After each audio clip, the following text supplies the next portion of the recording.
El majestuoso edificio ubicado en la calle San Carlos 816, en la esquina con la calle Peñalver, fue en su momento un almacén propiedad del reconocido exportador de tabaco, Mark A. Pollack. En aquella época, no solo era altamente rentable la producción de puros, sino que el comercio de tabaco cubano vivía un auge internacional. El tabaco de Pollack era célebre por su calidad superior y vendido a una clientela global exclusiva. Cuesta creer que se construyera una estructura tan magnífica únicamente como almacén, pero en esos años, el tabaco era una industria tan lucrativa que muchos almacenes rivalizaban en elegancia con palacios. La fábrica, edificada sobre una leve pendiente, contaba con 4 plantas al frente y 5 en la parte posterior. No era una residencia, sino un centro de operaciones estratégicas. Tanto Mark A. Pollack como su hijo Roberto trabajaban allí diariamente, supervisando cada embarque y asegurándose de que las exportaciones cumplieran con los más altos estándares de calidad. Este control directo ayudó a consolidar la reputación internacional de Pollack y Compañía S.A. como sinónimo de excelencia.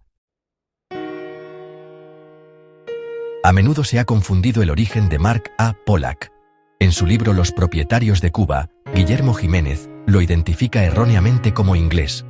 Sin embargo, registros históricos del Museo Municipal de Centro Habana y documentación familiar corroboran que era ciudadano estadounidense, nacido en Omaha, Nebraska, de ascendencia holandesa y alemana. Su madre, Belle Rothschild, pertenecía a la ilustre familia bancaria Rothschild. Los Pollack, judíos holandeses, habían llegado a Estados Unidos en tiempos coloniales y fundaron uno de los almacenes de ropa más importantes de Omaha, además de mantener una magnífica residencia en Chicago, Illinois. También residieron en Kentucky, donde Mark contrajo matrimonio con María del Carmen Casuso Olloa en abril de 1902. Este matrimonio entre un estadounidense y una cubana fue considerado un evento de alta sociedad, tanto en La Habana como en los Estados Unidos. Lejos de cualquier noción de prejuicio racial, tales uniones eran vistas con admiración y reflejaban los profundos vínculos culturales entre ambas naciones.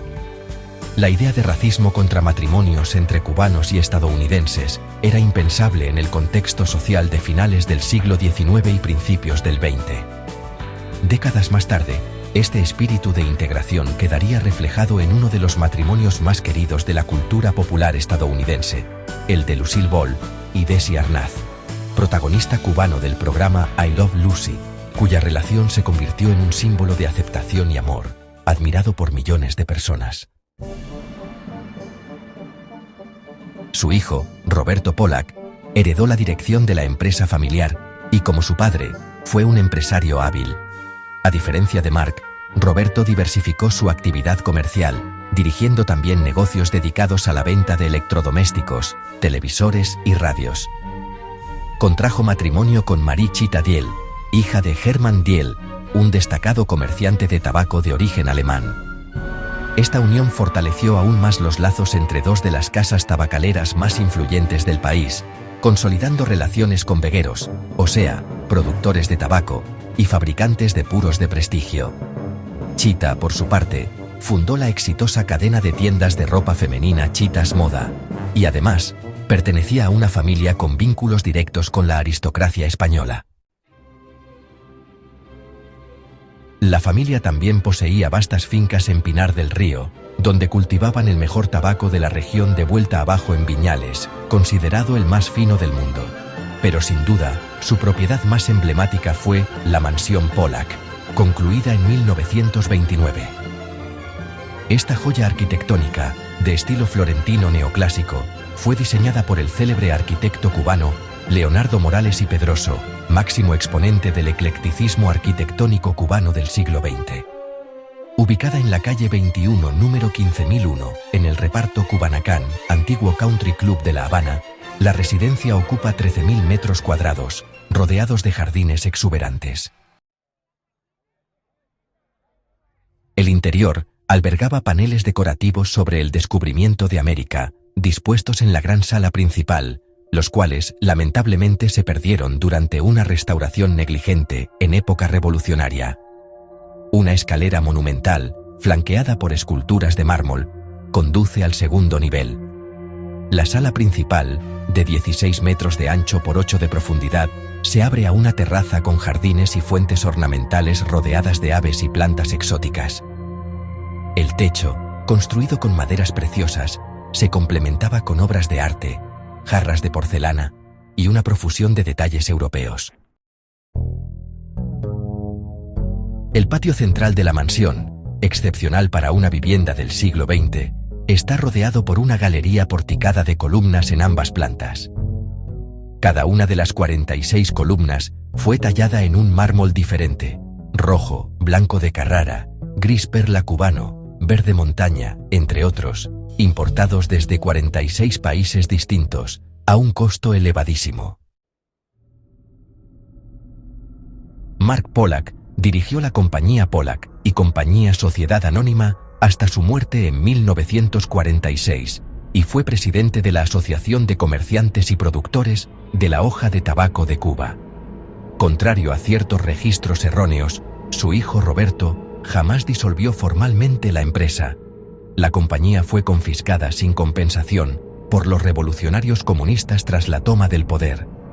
Durante esos años de represión, la familia Pollack se vio obligada a mudarse constantemente entre varias de sus propiedades para evitar ser detenida o ejecutada.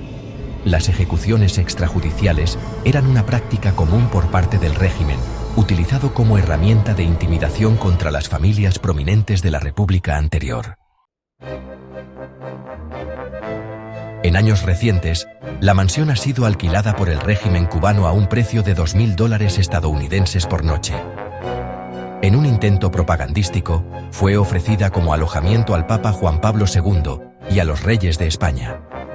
Sin embargo, el rey, familiar lejano de la familia Pollack y conocedor de la verdadera historia de la confiscación, declinó la invitación con firmeza, negándose a hospedarse en una propiedad robada por el régimen marxista, en señal de respeto a sus legítimos dueños.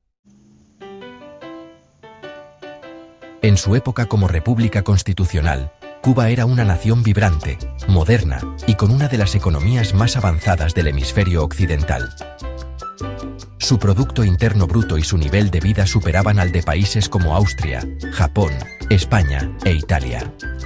Más estadounidenses vivían en Cuba que cubanos en los Estados Unidos. La Habana era una ciudad cosmopolita, bilingüe con una arquitectura comparable a la de París o Viena. Cuba participó activamente del lado aliado en ambas guerras mundiales, y su élite social mantenía vínculos estrechos con Palm Beach, Newport y los círculos más influyentes del mundo libre. Cabe destacar que el papa que iba a quedarse en la casa era San Juan Pablo II, y por respeto a la familia rechazó quedarse, pero no olvidemos que el dictador Hugo Chávez y su familia se quedaron en la casa por más de 2 años, violando todas las normas internacionales de propiedades confiscadas ilegalmente. La capital cubana fue modelada, en parte, inspirándose en Washington, D.C., y su cercanía geográfica y comercial con Nueva York y Boston consolidó su carácter proestadounidense. Sin embargo, en medio de la Guerra Fría, a solo 90 millas de Florida, un régimen marxista-leninista tomó el poder y lo robó todo: empresas, casas, fábricas, tierras, joyas y hasta los sueños de una nación entera. Comenzó entonces uno de los mayores éxodos del hemisferio occidental. Más de 2,5 millones de cubanos llegaron al sur de la Florida, muchos despojados hasta de sus anillos de boda y relojes por los esbirros comunistas. Entre ellos, la familia Pollack. Roberto, su esposa Chita y su hijo Enrique comenzaron a trabajar para la Embajada de Estados Unidos en La Habana. El hijo mayor, Robert Jr., participó en el desembarco de Bahía de Cochinos. Enrique y su esposa Dolores, de una familia aristocrática con raíces francesas en Luisiana, su tío Santiago Rey Perna fue firmante de la Constitución de 1940, huyeron del país tras la invasión. 10 días después del fracaso de Bahía de Cochinos, las autoridades comenzaron a ejecutar sumariamente a los familiares de los combatientes. La salida de Enrique, Dolores y su hijo recién nacido fue dramáticamente bloqueada en el aeropuerto. El avión permaneció en la pista por 10 horas. Fue solo gracias a Alan Turner, diplomático estadounidense y padre de la actriz Kathleen Turner, que, tras una amenaza directa al presidente de Pan American Airways, el niño fue finalmente liberado. Ese bebé fue el último Polak nacido en Cuba. Enrique Jr. se convertiría más tarde en una de las voces radiales más influyentes del exilio cubano en el sur de Florida y un defensor incansable de los derechos humanos en la isla. A pesar del despojo total, en solo 2 generaciones, los hijos del exilio cubano convirtieron a Miami en una potencia internacional, con la tercera silueta urbana más imponente de Estados Unidos y una economía que hoy representa trillones de dólares en valor.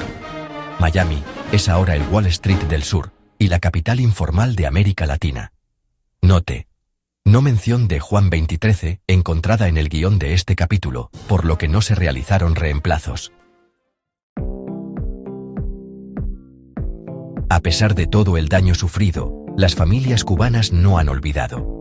Como los Fanjul, los Bacardí y los Polak, siguen preparándose para el día en que Cuba vuelva a la democracia, y ese día llegará.